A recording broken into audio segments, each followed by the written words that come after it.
Alternative for Germany and Christian Democratic Union are voting together. The phase out of nuclear power is now supposed to be reversed. This is not fake news, it's the truth.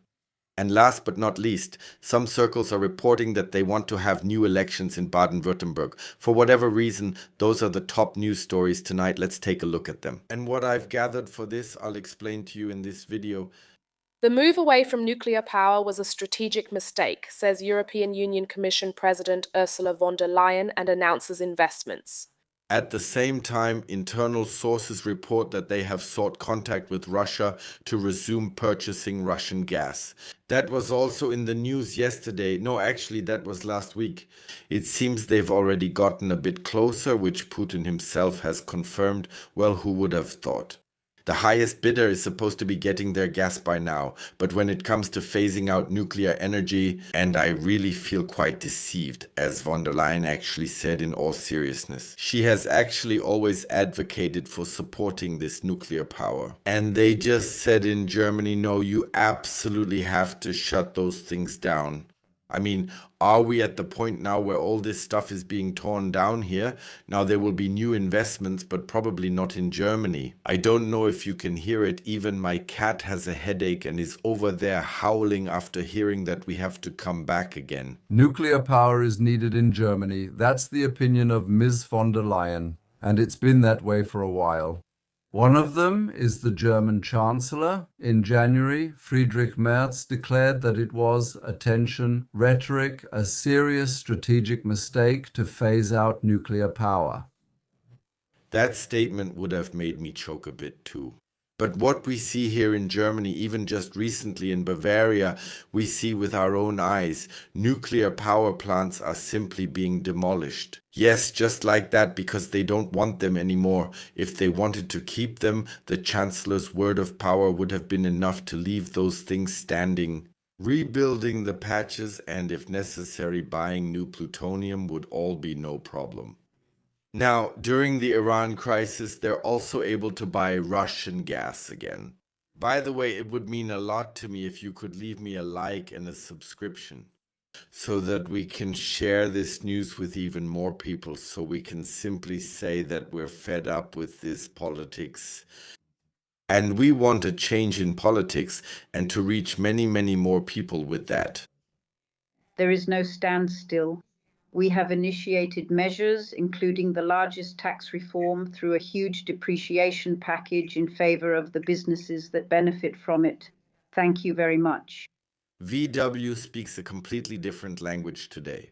By the way, before we get to the vote that took place today, where Christian Democratic Union members and Alternative for Germany members voted together, here's another picture. So if anyone thinks that the VW bosses are going to give up their, I think, 13.6 or 13.8 million euros in bonuses, they're obviously mistaken, because the bonuses will be paid out, but 50,000 people will be laid off. And I have to say, this electricity package from the federal government really hits us hard. So no, there is no standstill, there is decline, and it's happening faster and faster. However, there is also something positive to report. And that's the headline in today's Bild newspaper: European Union Committee votes for turbo deportation. Who do you think went along with it? There you have it. The European Union Parliament's Committee on Home Affairs has just decided this, together with the European People's Party group, that is, the Christian Democratic Union Fidesz from Hungary, and also the Alternative for Germany. So where is the outcry here? It hasn't happened yet. Why not, actually? Is the press keeping this extremely quiet now? By the way, René Aust also wrote that common sense is finally returning to the European Union Parliament, meaning more investments in nuclear power. And at the same time, now opening the doors, making turbo deportations possible. I think that's the sign we need right now. I would say maybe to cushion the catatonic decline a little bit for the moment. But then you would have to implement that one-to-one here in Germany. What do you think? Will there be turbo deportations and nuclear power plants that will be rebuilt now? Or do you say these are all just hollow questions, or say questions, or say all questions? And that brings us right to the next topic, which is no less explosive. The Greens and the Christian Democratic Union in Baden-Württemberg are facing a difficult government formation. Following a close election, party tensions are rising.